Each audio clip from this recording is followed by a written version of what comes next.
नमस्ते दोस्तों, मैं लोकेश अग्रवाल आपका वर्ल्ड विजडम हब चैनल में आपका स्वागत करता हूं। पाकिस्तान ने फिर से इंडिया को धमकी देना शुरू कर दिया है। पहले आसिम मुनीर ने यूएस में खड़े होकर धमकी दी, फिर उनके मिनिस्टर ने और अब शहबाज शरीफ ने इंडिया को धमकी दी। इस बार सिर्फ बॉर्डर की बातें नहीं बल्कि डायरेक्ट न्यूक्लियर धमकी और वाटर वॉर वार्निंग भी दी है। और इसी के बीच में एक बड़ा सवाल कि अमेरिका क्यों आजकल पाकिस्तान के इतने करीब आ रहा है। क्या ये सिर्फ एक बिजनेस डील का मामला है या एक बड़ी पॉलिटिकल गेम है? चलिए समझने की कोशिश करते हैं। सबसे पहले बात करें कि पाकिस्तान के आर्मी चीफ, जो कि अपने आप को फील्ड मार्शल आसिम मुनीर कहते हैं, उन्होंने फ्लोरिडा के यूएस में एक फेयरवेल डिनर के दौरान उन्होंने ऐसी बात भी कही कि वहाँ पे आए हुए थे फेयरवेल डिनर के लिए। जब उन्होंने ऐसी बात कही कि वो दुनिया भर में एक शॉक बन के आई है। उन्होंने क्या कहा है? उन्होंने कहा है कि we are a nuclear nation, if we think we are going down we will take half the world down with अस।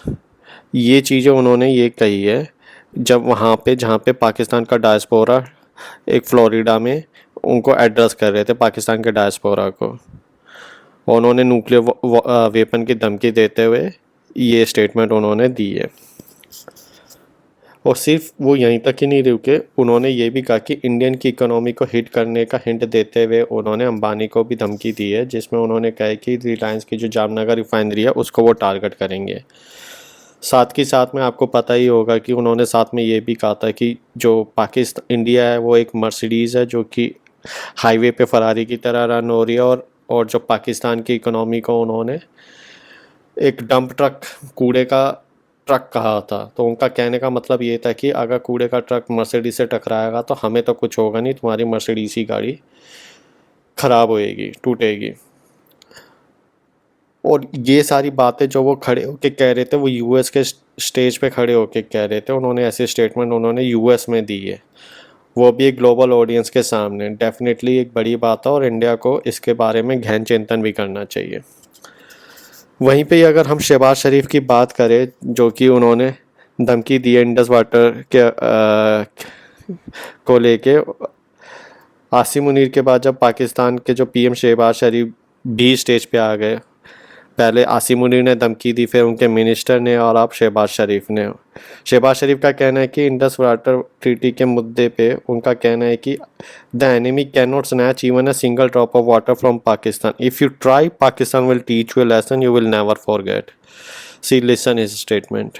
और मैं ये बताना चाहता हूं आज दुश्मन को कि अगर तुम हमारा पानी बंद करने की धमकी देते हो तो ये बात जहन में रखना कि पाकिस्तान की एक बूंद भी तुम पाकिस्तान से छीन नहीं सकते।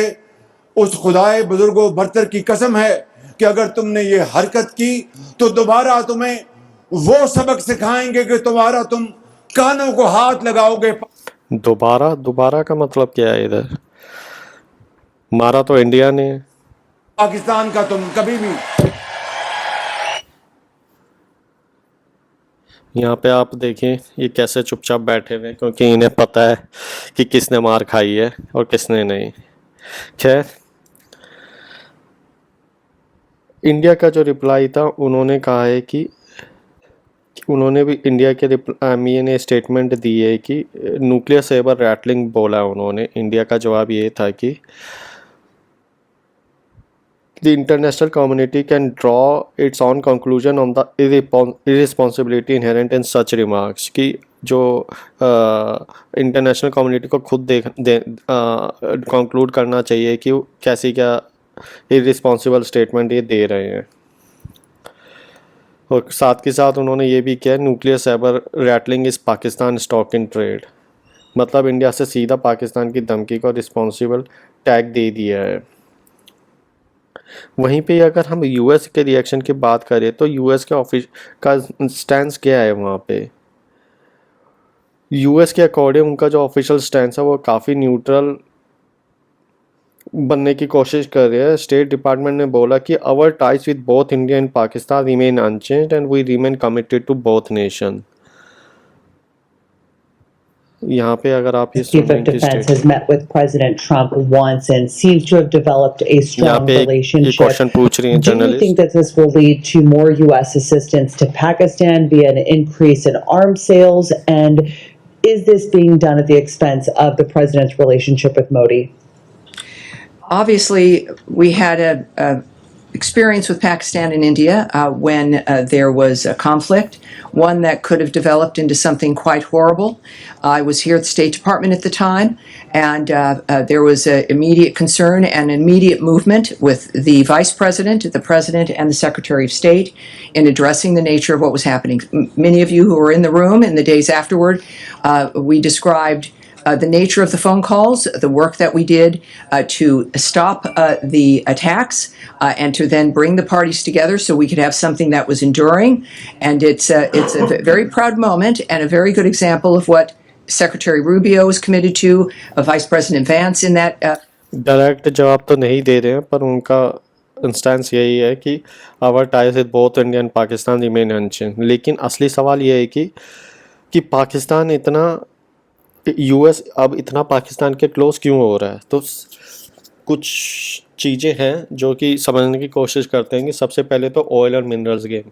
पाकिस्तान के पास जो ऑयल रिजर्व लिथियम, कोबाल्ट और रेयर अर्थ मिनरल्स हैं, ट्रंप ने पाकिस्तान के साथ ऑयल डेवलपमेंट और टैरिफ कट की डील साइन की है। आपको पता ही होगा जब ट्रंप ने ये अनाउंस किया था। पता नहीं ट्रंप को किसने बताया कि पाकिस्तान के पास इतना ऑयल है और अभी उनको निकालने में भी इतने पैसे लगेंगे और काफ़ी टाइम भी लगेगा अगर कुछ मिलता है तो। माइनिंग प्रोजेक्ट में बलूचिस्तान के जो $3.5 बिलियन बैरिक माइनिंग कॉपर और गोल्ड प्रोजेक्ट यूएस फाइनेंसिंग ढूंढ रहा है।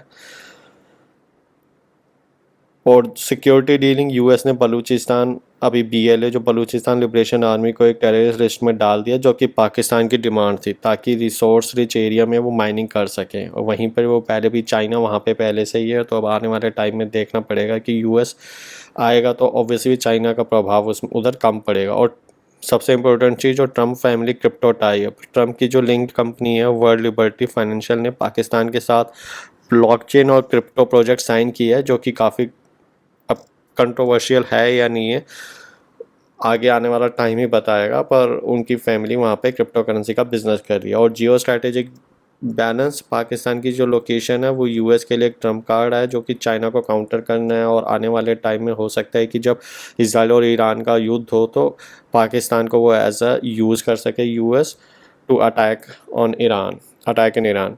तो एक्सपर्ट के हिसाब से ये सब एक ट्रांजैक्शनल डिप्लोमेसी का ही हिस्सा है, मतलब रिसोर्स सिक्योरिटी और बिजनेस डील का एक्सचेंज। लॉन्ग टर्म में इंडिया के साथ ही उनका स्ट्रेटेजिक यूएस का स्ट्रेटेजिक रिलेशन बने रहेंगे। ट्रंप बेशक से अभी 2-2.5 साल के लिए हैं, लेकिन उसके बाद आने वाला टाइम शायद यूएस को अपनी जो भी उनकी अभी जहाँ पे जा रहे हैं, पर लॉन्ग टर्म में उनका इंडिया के साथ ही रिलेशन वो अच्छे बनाएंगे। वार प्रिपरेशन थ्योरी जैसे कि US Israel versus Iran conflict में पाकिस्तान को यूज़ करना, अभी तक वैसे इसका कोई क्रेडिबल प्रूफ नहीं है, पर आने वाले टाइम में इसके पूरे चांसेस हैं। तो दोस्तों पिक्चर कुछ ऐसी है कि पाकिस्तान के टॉप लीडर्स इंडिया को ओपनली धमका तो रहे हैं। इंडिया ने इसे इरिस्पॉन्सिबल भी बताया। यूएस ऑफिशियल इसे न्यूट्रल बन के बात कर रहे हैं, डायरेक्टली कुछ नहीं बोले हैं उनके बारे में। अब आप बताइए कि ये सब सिर्फ एक बिजनेस है या एक बड़ा कोई जियोपॉलिटिकल गेम है। कमेंट्स में अपने ओपिनियन ज़रूर लिखिए और वीडियो को लाइक करें, शेयर करें और चैनल को सब्सक्राइब करना ना भूलें। मिलते हैं नेक्स्ट वीडियो में, तब तक के लिए bye and thanks for watching.